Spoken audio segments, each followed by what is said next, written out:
नमस्कार, मैं किडनेश कुमार। 18वीं लोकसभा चुनाव में किंग मेकर के रूप में उभरे जदयू के राष्ट्रीय अध्यक्ष व बिहार के मुख्यमंत्री नीतीश कुमार ने 29 जून को दिल्ली में पार्टी की राष्ट्रीय कार्यकारिणी की बैठक बुलाई है। इसमें लोकसभा चुनाव की समीक्षा की जाएगी। 18वीं लोकसभा चुनाव के दौरान जदयू एनडीए के साथ शामिल होकर बिहार की 16 लोकसभा सीटों पर चुनाव लड़ा था।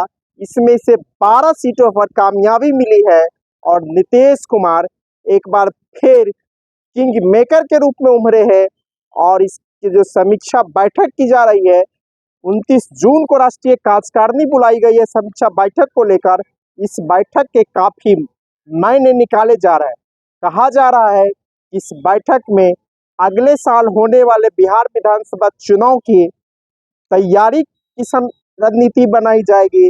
साथ ही साथ जिन 4 सीटों पर जहानाबाद, कटिहार, किशनगंज, पूर्णिया में जो हार हुई है, इसकी भी समीक्षा की जाएगी। और जदयू जहां बिहार विधानसभा भंग कर मध्यावधि चुनाव कराने के पक्ष में है, वहीं भारतीय जनता पार्टी नीतीश कुमार के मांग को स्वीकार नहीं कर रहा है, लगातार खारिज कर रहा है। इसको लेकर भी चर्चाएं राष्ट्रीय कार्यकारिणी की बैठक में की जाएगी।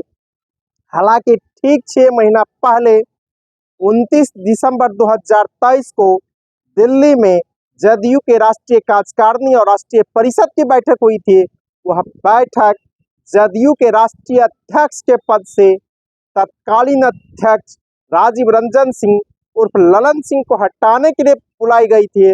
और उसी बैठक में एक बार फिर नीतीश कुमार जदयू के राष्ट्रीय अध्यक्ष चुने गए।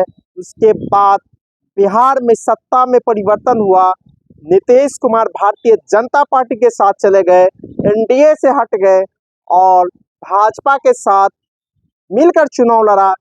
बिहार में महागठबंधन ने 9 सीटों पर चुनाव जीता, जबकि जदयू की 4 सीटें घट गई पिछले 2019 के तुलना में। और भारतीय जनता पार्टी को भी 5 सीटों का नुकसान उठाना पड़ा है। भारतीय जनता पार्टी 2019 में 17 सीटों पर जीती थी, वह घटकर 2024 उसका 12 आ गया है। इसी तरह जदयू 2019 में 16 सीटों पर जीत दर्ज की थी, इस बार 12 सीट पर जीत दर्ज की है। एनडीए में लोजपा को 5 सीट मिली है, हमको 1 सीट मिला है, जबकि उपेंद्र कुशवाहा अपनी सीट नहीं बचा पाए हैं। इस बार फिर जीतन उपेंद्र कुशवाहा चुनाव हार गए हैं। तो आप कह सकते हैं कि इस बैठक के काफी मायने हैं। जो लोग दिसंबर में राजीव रंजन सिंह उर्फ ललन सिंह को जदयू के राष्ट्रीय अध्यक्ष के पद से हटाने में लगे थे, अब वे लोग पूरी तरह मात खा चुके हैं। ललन सिंह केंद्र सरकार में मंत्री बन गए हैं और जो लोग हटाने में लगे थे, न वो लोकसभा चुनाव लड़े और न ही उसे राष्ट्रीय अध्यक्ष का पद मिला। कहा जा रहा है जो लोग ललन सिंह को हटाने में लगे थे, उनमें से कई लोगों का मुख्यमंत्री आवास में आना जाना भी बंद हो गया है। और जो सपना देख रहे थे केंद्र में मंत्री बनने का, उसे भी झटका लगा है और ललन सिंह एक बार फिर कामयाब हो गए हैं। और जदयू पर ललन सिंह ने अपनी पकड़ बना ली है। हालांकि इस राष्ट्रीय कार्यकारिणी की बैठक में एक कार्यकारी अध्यक्ष के चुनाव भी किए जाएंगे। कहा जा रहा है पूर्व आईएएस मनीष वर्मा जदयू के कार्यकारी राष्ट्रीय अध्यक्ष बनाए जा सकते हैं। साथ ही साथ बिहार विधान परिषद के एक सीट जो रिक्त है महाबली सिंह का, उस पर भी उपचुनाव को लेकर चर्चा होगी। राज्यसभा की 2 सीट रिक्त हो गई है, मीसा भारती लोकसभा चली गई है। इसी तरह भाजपा के विवेक ठाकुर चले गए हैं, इस पर भी 2 सीटों पर उपचुनाव होंगे। इसमें भी नीतीश कुमार 1 सीट लेंगे ही राज्यसभा की, यह तय माना जा रहा है। इसको लेकर भी राष्ट्रीय कार्यकारिणी में बातें होगी और खासकर अगले साल होने वाले बिहार विधानसभा चुनाव को लेकर राष्ट्रीय कार्यकारिणी की बैठक में महत्वपूर्ण निर्णय लिए जाएंगे और रणनीति बनाई जाएगी। हालांकि जिस तरह बिहार विधानसभा में प्रतिपक्ष के नेता तेजस्वी प्रसाद यादव नौकरी को सवालों को लेकर मुख्यमंत्री नीतीश कुमार पर हमलावर है।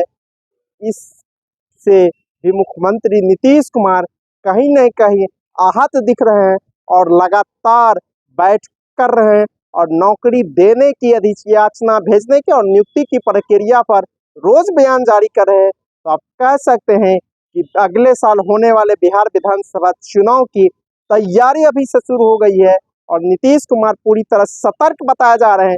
जो नीतीश कुमार पहले कहते थे कि अगला चुनाव तेजस्वी लड़ेगा, उसके नेतृत्व में लड़ेगा, अब जो उसके साथ भारतीय जनता पार्टी आ गई है, वह भारतीय जनता पार्टी के नेता कह रहे हैं कि अगला चुनाव भी बिहार में नीतीश कुमार के नेतृत्व में ही लड़ा जाएगा। तो अब तरह से नीतीश कुमार एक बार फिर किंग मेकर के रूप में है केंद्र में। नीतीश कुमार के भरोसे ही केंद्र की सरकार चल रही है। अगर नीतीश कुमार कुछ एमपी को अपने साथ साथ कुछ और एमपी को इधर से उधर कर ले तो केंद्र की सत्ता से भारतीय जनता पार्टी की विदाई भी हो सकती है और केंद्र की सरकार में नीतीश कुमार की महती भूमिका दिख रही है। हालांकि जो मंत्रालय नीतीश कुमार चाहते थे, बिहार को रेल मिले, जदयू के मंत्रियों को कृषि मिले, लेकिन नहीं मिला। नीतीश कुमार के पार्टी जदयू से मात्र एक कैबिनेट मंत्री ललन सिंह बने हैं और राज्य मंत्री रामनाथ ठाकुर बने हैं। जो उम्मीद की जा रही थी कि 3 से 4 मंत्री जदयू को मिला है, इसमें भी जदयू को झटका लगा है।